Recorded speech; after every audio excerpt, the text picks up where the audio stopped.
That's what I'm talking about. An awful lot of crime and violence going on right now. We try to highlight it, not for ghoulish reasons, but because we think it's important you know what's actually happening. This one's particularly horrifying. The killing of a 5-year-old boy shocked North Carolina, not getting a lot of national news coverage. Rick Leventhal has that story for us tonight. Hey, Rick. Hey, Tucker, this wasn't a kid caught in the crossfire, a victim of some random drive-by. This was a little boy playing on his bicycle with his 7- and 8-year-old sisters nearby, shot point blank in the head. Funeral services are being held this hour in Wilson, North Carolina for 5-year-old Cannon Hinnant, who was supposed to start kindergarten this week. Witnesses say Cannon was playing on his bike in front of his dad's house Sunday afternoon when a man walked up, put a gun to his head, and pulled the trigger. Arriving officers and EMS attempted life-saving efforts and took the boy to the hospital, but Cannon could not be saved. The suspect, 25-year-old Darius Sessoms, was arrested Monday and charged with first-degree murder. He lived next door and reportedly may have been angered because Cannon rode his bike on Sessoms' lawn earlier in the day.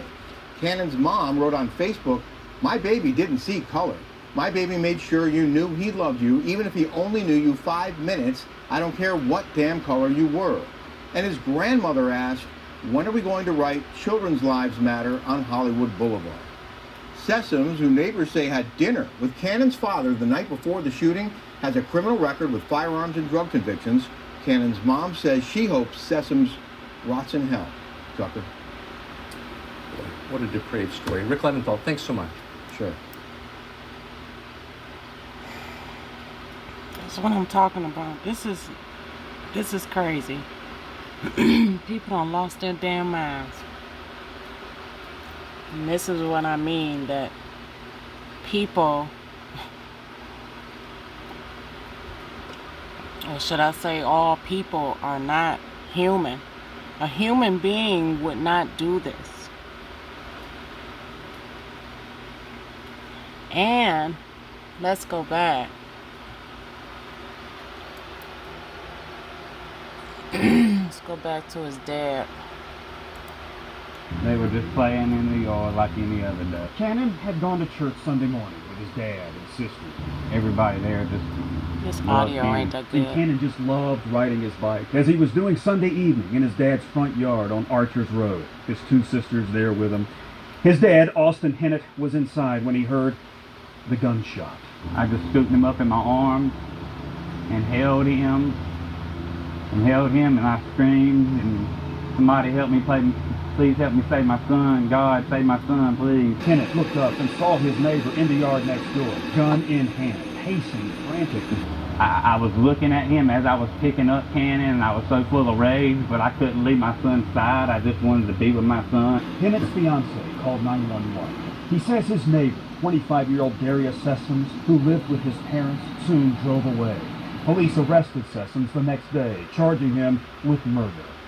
Can you explain why he would shoot your 5-year-old boy?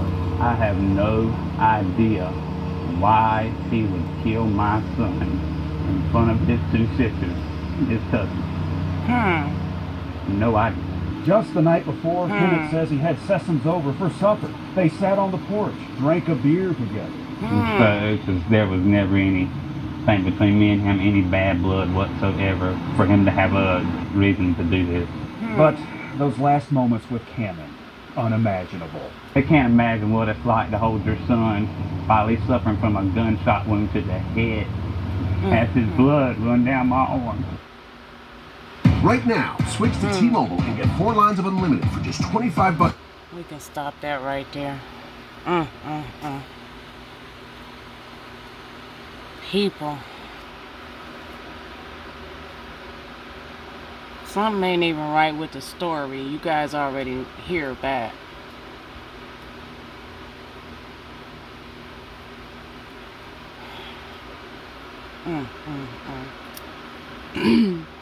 But that's not my call. I'm not a damn detective. All I know is a human being would not do something like that. This is crazy. I love you guys. Take care of each other.